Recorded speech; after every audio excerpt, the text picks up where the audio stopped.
Assalamualaikum warahmatullahi wabarakatuh. Kami dari kelompok 9 yang beranggotakan dari Saputra dan Kenny Aprila Mahesa akan menjelaskan tentang pasar oligopoli dan arsitektur perusahaan. Oligopoli itu adalah salah satu bentuk persaingan yang tidak sempurna, di mana hanya terdapat beberapa produsen atau penjual dengan banyak pembeli di pasar. Praktik oligopoli umumnya dilakukan sebagai salah satu upaya untuk menahan perusahaan-perusahaan potensial untuk memasuki ke dalam pasar. Duopoli. Duopoli adalah istilah yang digunakan untuk menggambarkan kondisi di mana suatu komoditas baik berupa barang maupun jasa dikuasai oleh dua produsen. Kedua produsen tersebut lantas saling mempengaruhi satu sama lain dalam hal penentuan harga, kapasitas produksi, hingga kualitas produk atau jasa yang ditawarkan kepada konsumen. Oligopoli itu terbagi menjadi dua, yaitu oligopoli murni dan oligopoli terdiferensiasi. Oligopoli murni adalah pasar di mana barang yang diperjualbelikan bersifat identik, misalnya semen dan air mineral. Oligopoli terdiferensiasi adalah pasar dengan barang yang homogen namun dapat dibedakan, misal sabun, sepeda motor, dan laptop. Berikut adalah contoh dari oligopoli. Dari produk homogen seperti baja, aluminium, kaca, besi, dan lain-lain. Sedangkan dari produk terdiferensiasi, yaitu mobil, rokok, sabun, deterjen, dan lain-lain. Sumber terjadinya oligopoli terbagi menjadi 7, yaitu skala ekonomi, kedua dibutuhkan investasi modal yang besar, ketiga proses produksi yang dipatenkan, keempat loyalitas merek, kelima mengendalikan bahan baku, keenam pemberian hak bisnis dari pemerintah, 7 penentuan harga limit. Pengukuran oligopoli. Ada 3 pengukuran dalam oligopoli, yaitu rasio konsentrasi, indeks Herfindahl, dan teori pasar yang diperlukan atau constable market. Model Carnot diperkenalkan oleh ekonomi Prancis Auguste Carnot. Model Carnot menganggap ada keterkaitan antara perusahaan yang bergantung sangat erat. Karakteristik pasar di model Carnot yaitu terdapat lebih dari satu perusahaan dan produk yang disebutkan bersifat homogen. Perusahaan-perusahaan dalam pasar tidak saling bekerjasama. Perusahaan-perusahaan dalam pasar tidak memiliki market power. Jumlah perusahaan dalam pasar merupakan angka tetap. Terdapat strategis behavior yang dilakukan oleh perusahaan. Karakteristik dari model Carnot ini adalah setiap perusahaan pasti akan berusaha memaksimumkan profitnya dengan harapan bahwa output decision-nya tidak akan mempengaruhi keputusan persaingannya. Perusahaan menganggap bahwa output yang dihasilkan pesaingnya adalah tetap. Berikut adalah model kurva permintaan yang terpatah. Selanjutnya dijelaskan oleh Kenny Aprila Mahesa. Pada Kenny, kami silakan.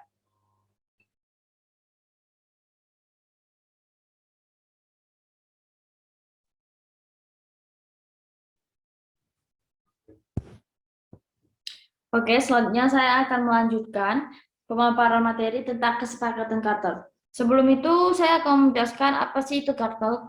Kartel menurut Richard Posner, a contract among competing sellers to fix the price of product they'll sell, or what is the small thing, to limit the output, is likely any other contract in the sense that the parties will not sign in unless they expect it to make them all better off. Yang artinya, kata menyatakan suatu kontrak atau kesepakatan persaingan di antara para penjual untuk mengatur harga penjualan yang bisa diartikan sebagai menaikkan harga ataupun membatasi produknya yang setidaknya mirip dengan kontrak pada umumnya, di mana anggota-anggotanya tidak menginginkannya, kecuali mereka mengharapkan sesuatu yang lebih baik. Definisi kartel oleh Posner lebih menekankan pada aspek moralitas, di mana praktik kartel sesungguhnya bukan sesuatu yang diinginkan oleh setiap anggotanya, kecuali mereka hendak mengharapkan bisa mendapatkan sesuatu yang lebih dari kesepakatan tersebut. Lalu, kartel memiliki tujuan untuk mengurangi atau meniadakan persaingan serta menciptakan keseragaman harga, jumlah produksi, dan pembagian daerah pemasaran untuk setiap badan usaha. Tujuan-tujuan tersebut dicapai dengan mengadakan perjanjian-perjanjian atau kesepakatan-kesepakatan antar badan usaha atau beberapa perusahaan produsen dan lain-lain yang sejenis untuk mengatur dan mengendalikan berbagai hal seperti harga, wilayah pemasaran, dan sebagainya dengan tujuan menekankan persaingan dan meraih keuntungan.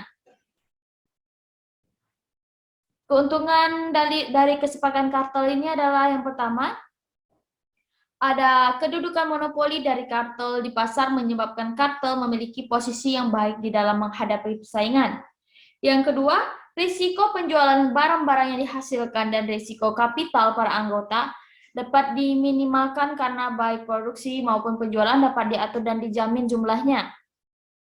Dan yang terakhir dari keuntungan kesepakatan kartel itu dapat melaksanakan rasionalisasi sehingga harga barang-barang yang dijual di produksi kartel itu cenderung turun. Lalu adapun kelemahan dari kesepakatan kartel adalah dalam berbagai kemungkinan saingan kartel dapat menyelundup ke dalam anggota kartel. Yang kedua, dalam kehidupan masyarakat luas, kartel dianggap sebagai sesuatu yang merugikan masyarakat karena kartel itu praktis dapat meninggikan harga dengan gaya yang lebih leluasa. Dan yang terakhir, peraturan-peraturan yang dibuat bersama di antara mereka dengan sanksi-sanksi intern kartel itu akan mengikat kebebasan para anggota yang bergabung di dalam kartel ini. Kartel itu terbagi atas dua. Yang pertama, kartel berbagi pasar. Kartel berbagi pasar itu memberikan setiap anggotanya hak eksklusif untuk beroperasi pada daerah geografis tertentu. Dan yang kedua, kartel terpusat. Perjanjian resmi antara berbagai produsen oligopolistik dari suatu produk untuk menentukan harga monopoli yang mengalokasikan output masing-masing anggotanya dan menentukan bagaimana laba dibagikan. Oke, next saya akan membahas tentang kepemimpinan harga atau price leadership, yang merupakan salah satu cara membuat penyesuaian pasar tanpa harus korupsi dan perang harga. Yang mana suatu perusahaan atau firm yang menetapkan harga, price, pasar untuk suatu barang atau jasa untuk memprakarsai perubahan harga yang kemudian diikuti oleh pemasok-pemasok pesaing. Dua bentuk pemimpinan harga telah ditetapkan. Tapi di sini ada tiga. Yang pertama, kepemimpinan harga. Yang kedua, perusahaan domestik. Yang ketiga, perusahaan pengikut.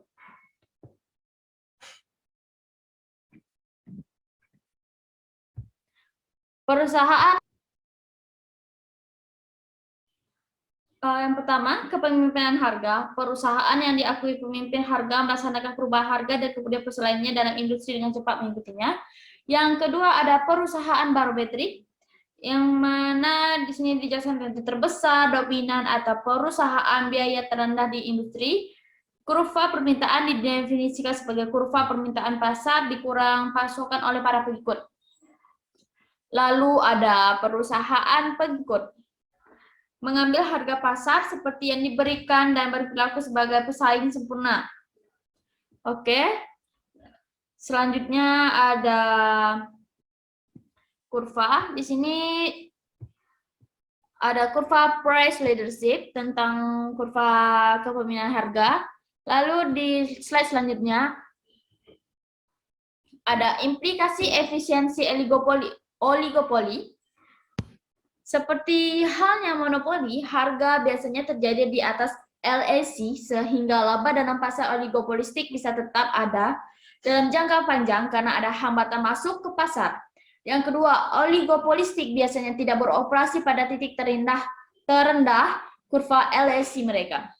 Yang ketiga, biasanya terjadi alokasi sumber daya yang tidak efisien pada perusahaan industri oligopoli.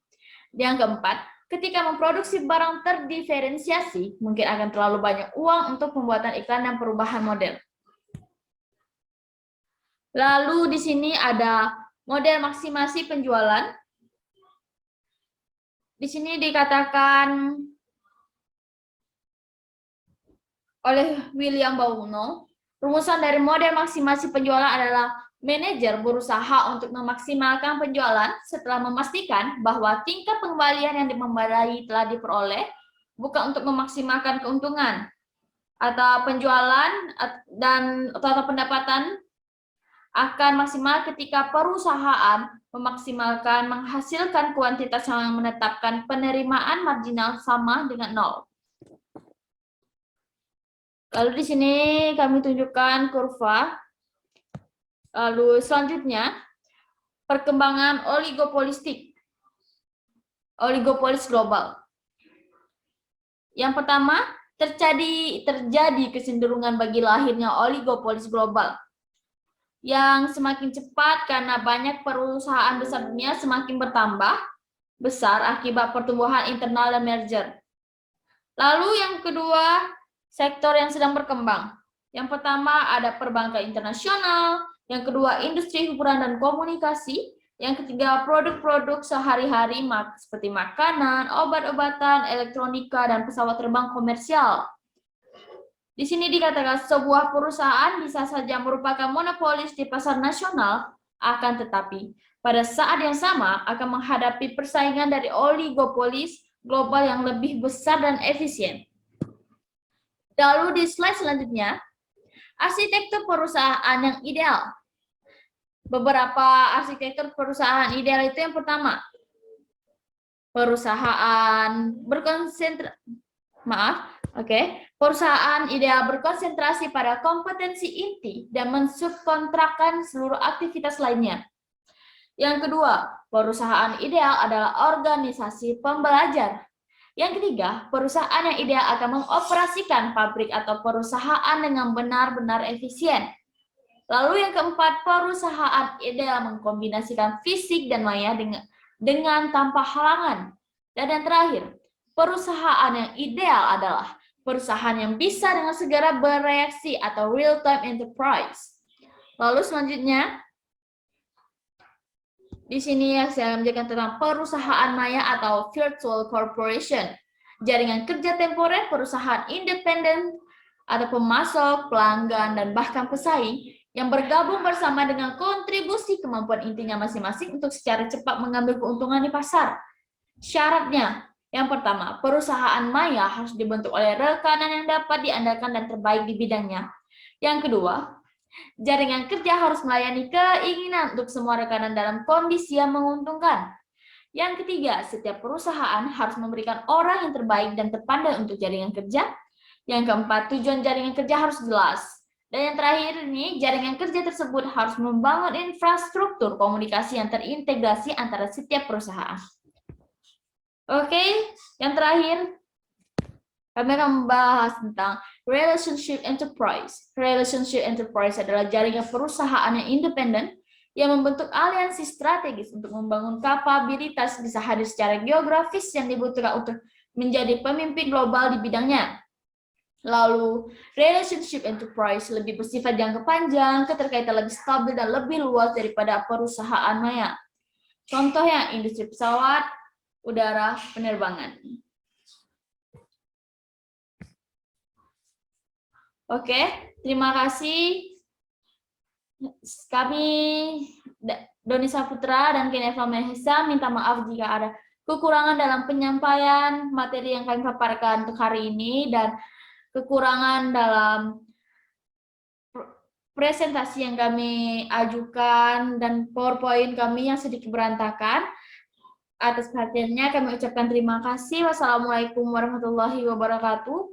Dan setelah ini kami membuka pertanyaan bagi teman-teman yang ingin bertanya di forum LMS. Terima kasih.